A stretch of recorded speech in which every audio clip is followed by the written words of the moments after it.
দক্ষিণ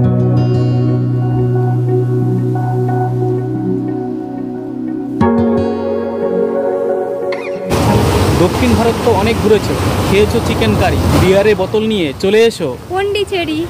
একবার দেখে নাও শুধু এখানে কি পড়ে আছে। শুধু বিয়ার বিয়ার বিয়ার, এই যে বিয়ার, শুধু বিয়ারের বোতল পড়ে আছে। অর্থাৎ বিয়ার খেতে চাইলে পন্ডিচেরি অবশ্যই আসতে হবে।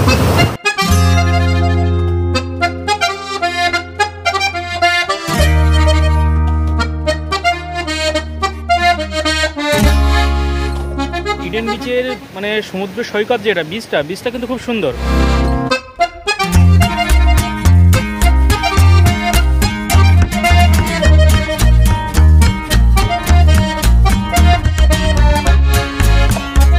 আমরা এখন আছি ইডেন বিচে, আর ইডেন বিচের মানে সমুদ্র সৈকত যেটা বিচটা কিন্তু খুব সুন্দর আর খুব পরিষ্কার পরিচ্ছন্ন। এখানে কোনো উল্টো পাল্টা দোকান, যেটা মদের দোকান টোকান থাকে, সেগুলো নেই। এই জন্যই সুন্দর আর কি জায়গাটা। আর সুন্দর হচ্ছে, কিন্তু বৃষ্টি হচ্ছে তো এই জন্য আরও মনটা খারাপ হয়ে যাচ্ছে। দক্ষিণ ভারতে আসার আমার মেন যে আকর্ষণীয় যেটা জায়গাটা ছিল সেটা হচ্ছে পন্ডিচেরি। আর আজকে সকালবেলা না রাত্রেবেলা থেকে বৃষ্টি হওয়া শুরু হয়েছে, এখন মুষল ধরনের বৃষ্টি হচ্ছে। এখন এই হেঁটে হেঁটে ভিডিও করতে হচ্ছে, জাস্ট একটু দেখাতে হচ্ছে, তাছাড়া কিছু হচ্ছে না, ছাতা মাথায় দিয়ে থাকতে হচ্ছে। আর বীজটা যে কত পরিষ্কার পরিচ্ছন্ন সেটা একবার দেখে নাও।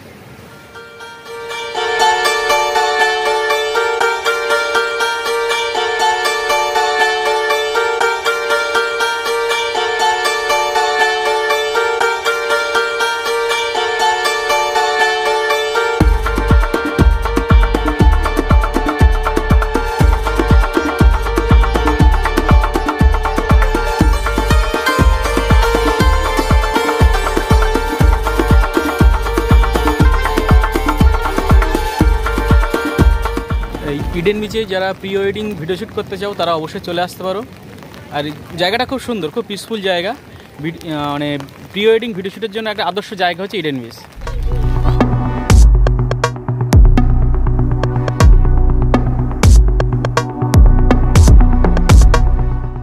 এখন যাচ্ছি অরোভিলে। অরোভিল পড়ছে তামিলনাড়ুর মধ্যে, আর আমরা আছি পন্ডিচেরিতে। পন্ডিচেরি থেকে তামিলনাড়ুর যে জায়গাটা পড়ছে বেশি দূরে নয়। তোমরা অবশ্যই অটো করে আসতে পারো বা স্পেশাল গাড়ি করে, বা যারা কেউ যদি সিঙ্গেল এসে থাকো তারা তোমরা একটা স্কুটি বা বাইক ভাড়া করে চলে আসতে পারো। তামিলনাড়ুর মধ্যে ট্রাফিক আইন বলে কিছু নেই। এখানে কেউ কোনো সিগন্যাল মানছে না, কারো মাথায় হেলমেট নেই, কিচ্ছু নেই। আমরা এখন আছি অরোভিলে, যে অরোভিলের প্রতিষ্ঠাতা হচ্ছে আমাদের একজন বাঙালি। তার জন্য আমরা খুব গর্বিত। ঋষি অরবিন্দ এটা প্রতিষ্ঠাতা। আর এই অরোভিলটা কিন্তু পড়ছে পন্ডিচেরির মধ্যে না, এটা পড়ছে তামিলনাড়ুর মধ্যে। আর এই জায়গাটার মধ্যে যে উদ্দেশ্যটা তৈরি করা সেটা হচ্ছে সবার মধ্যে ইকুয়াল, মানে কারোর মধ্যে কোনো বর্ণবিদ্বেষ, ধর্মবিদ্বেষ, কালো ফর্সা বেঁটে ইত্যাদি কোনো বিষয় থাকবে না। আর বিশেষ করে সাম্যটা বা ইকুয়াল যে এটা আছে, বিশেষ করে অর্থনৈতিক ইকুয়ালটা কিন্তু বিশাল ভাইটাল একটা জিনিস। অর্থনৈতিক ইকুয়াল যদি হয় তাহলে অনেকটা সমস্যার সমাধান হতে পারে।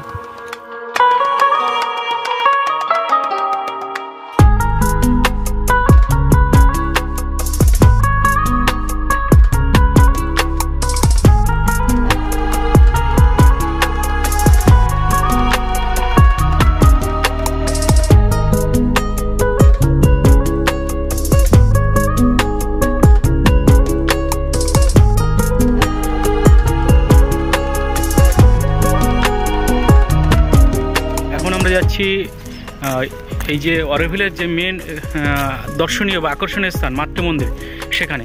অরোভিলের দুটো পার্ট আছে, একটা হচ্ছে রেসিডেন্সি, মানে যারা এখানে স্থানীয় তারা সবাই বসবাস করে থাকে, আর একটা ভিজিটার সেন্টার।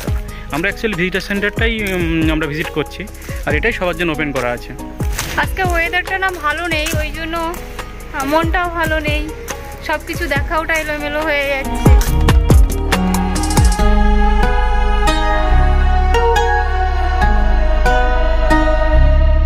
হচ্ছে অরোভিলের মাতৃমন্দির। এই মাতৃমন্দিরে আগে লকডাউনের আগে এখানে সবাইকে প্রবেশ করতে দিত, এখন আর প্রবেশ করতে দেয় না। তবে এটার সাইড থেকে দেখানো হয় ঠিক এইরকম দেখতে। জায়গাটা খুব সুন্দর, যদি পুরোটাই ভিতর থেকে দেখাতে পারতাম বেস্ট হতো, বাট এখন কারো অনুমতি নেই, এই দূর থেকে দেখতে হবে। আর যদি তোমরা উপর থেকে দেখো ড্রোন শট, তাহলে এইরকম লাগবে দেখতে।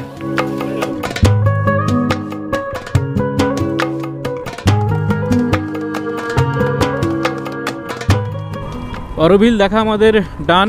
এখন যাচ্ছি পন্ডিচেরির দিকে আবার। আর পন্ডিচেরিতে অরোভিলে যখন যাচ্ছিলাম তখন বেশ আকাশটা সুস্থ ছিল, এখন দেখছি আবার মেঘ করেছে আর ঝিরঝির করে বৃষ্টিও হচ্ছে। এখন দেখা যাক কি হয়। এখন পন্ডিচেরিতে আমরা তো ইডেন বিচটা সকালবেলা বৃষ্টি মাথায় ঘুরেছিলাম, যাই হোক রক বিচটা একটু সুন্দর করে ঘুরবো বা যে ক্যাফেগুলো আছে খেয়ে দিয়ে দারুণভাবে ফটো উঠবে এরকম প্ল্যান ছিল, তবে ফটো ওঠা মনে হয় সব মনে গুলিয়ে গেল।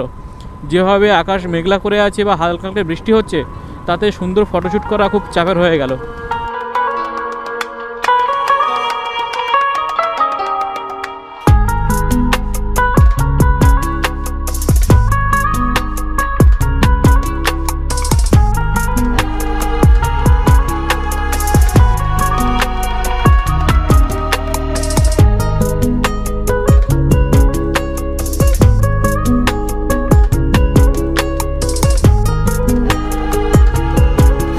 এখানে মানে ফটোশ্যুট করার জন্য প্রচুর ক্যাফে পেয়ে যাবে, আর ক্যাফেগুলোর বাইরে খুবই সুন্দর ফটোশ্যুট, মানে 1-2 কিলোমিটারের মধ্যে কম করে 10-12টা পেয়ে যাবে হোয়াইট টাউনের।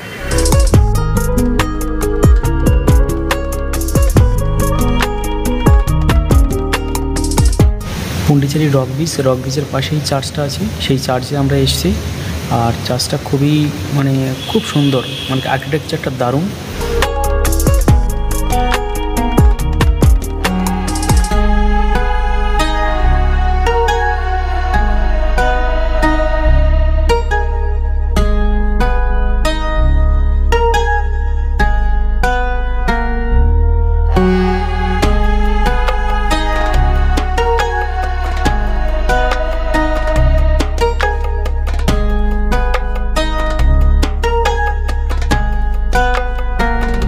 হোপ ক্যাফেতে দুজন বসে আছি প্রায় আধ ঘন্টা হয়ে গেল, তবে এখনও হোপলেস হয়নি। আমরা আশা করছি খাবার আসবে।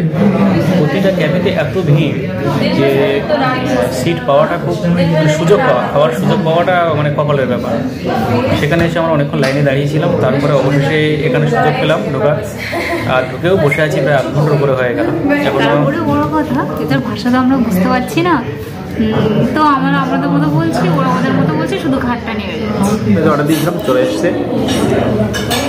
হোপলেস হয়নি, অলরেডি শুরুও দিয়েছি খাওয়া। হোপ ক্যাফেতে এসে ভেবেছিলাম বিলটা থেকে খুব মানে খুশি হব, কিন্তু বিলের অবস্থা খুব খারাপ। মাশরুম পাস্তা 420, আর ফ্রান্স ফ্রাই আলু ভাজা 220, জিএসটি 32 টাকা, 672।